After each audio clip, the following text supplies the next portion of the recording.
Today, we're diving into an economic model that doesn't just want to change money, it wants to move past it entirely. Now, this isn't about a new crypto coin or a better digital dollar. No, this is a total rethink of how we create and exchange value built to work completely outside of the financial systems we all know. And that forces us to ask a really provocative question. I mean, we see it everywhere, right? Inflation, crazy volatility, economic instability. But what if those aren't just problems with our money? What if the problem is the very idea of money itself? And that's really the starting point for the breakthrough concept we're going to unpack today. You see, this whole new way of thinking, it all starts with a very basic human need, the search for some kind of stability. In a world this economically unpredictable, everyone, from you and me to entire countries, is looking for a solid way to store value and, protect what they have.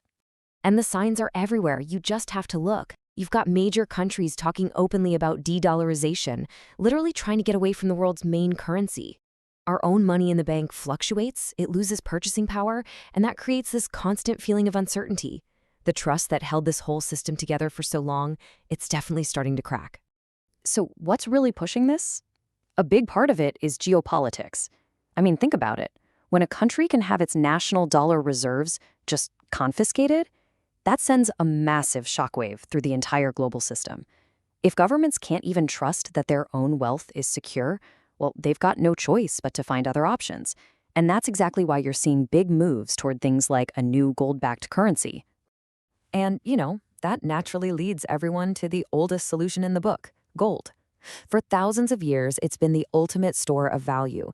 But when you actually try to build a modern 21st century economy on top of it, some pretty serious flaws start to show up that you just can't ignore. Let's just run through the issues. First off, there's a limited amount of it, which just can't keep up with a growing global economy. Then there's the massive environmental damage from mining it. On a practical level, it's super expensive to just hold and keep secure. You lose value every time you convert it to actually spend it. And get this, its value is still changed to a volatile market price, and it can be really hard to sell quickly. So at the end of the day, gold might be a safe place to hide your wealth, but it's a terrible foundation for a dynamic modern economy. So this is the pivot. This is the turning point. If traditional money is wobbly and gold is full of holes, what's left? Well, the answer we're looking at today is to just stop trying to fix currency and instead move beyond it altogether. And this is the absolute core insight. The solution isn't about finding a better thing to back our money with, whether that's dollars or gold bars. The real innovation here is to change the entire mechanism of how value is created and recognized in the first place. So what does this new mechanism actually look like? It's called the Digital Shopping Point, or DSP. And the most important thing is to forget the word money. Think of it as a voucher, a digital voucher that's backed directly by the real-world products and services you can actually get with it. Its value comes from what it can do for you, not from what speculators on a market think it's worth.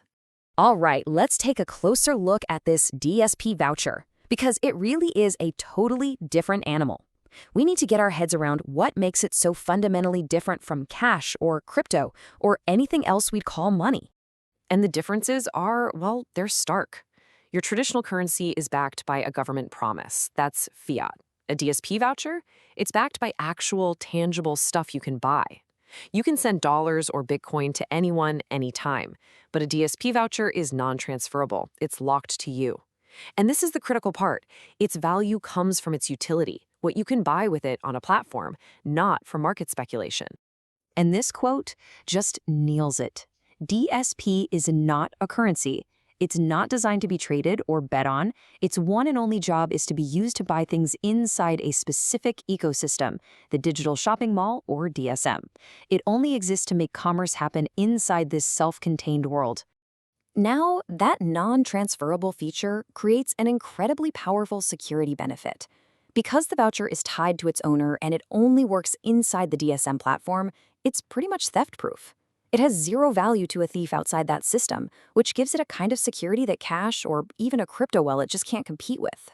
Okay, so the big question is, how does a non-transferable voucher actually create and hold value? Well, it all comes down to the genius of its design, a self-sustaining, closed-loop economy.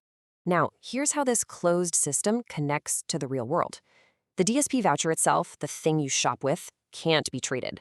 But, and this is key, its value is pegged one-to-one to something that can be traded, the digital shopping coin, or DSC. You can almost think of the DSC as the publicly traded stock of this entire economy. As its value goes up or down on crypto exchanges, that directly sets the buying power of the DSP vouchers inside the system. And this right here is the engine that makes the whole thing go. It kicks off with a digital shopping mall offering just insane exclusive discounts. This naturally attracts a massive global audience of shoppers. To get those deals, people need to buy into the ecosystem, which skyrockets the demand for that tradable DSC coin on the open market. And as demand for the coin grows, its value climbs, which in turn boosts the buying power for everybody inside the DSM. It's a really powerful self-reinforcing loop. And what is the fuel for all of this? What gets people so excited?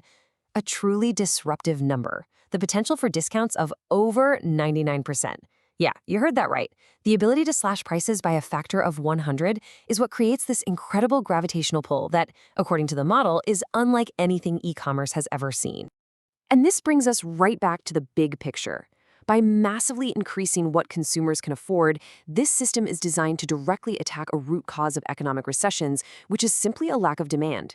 The goal here isn't just to build a cool new shopping platform, it's to try and stimulate the entire global economy from the ground up by putting real value back into the hands of ordinary people.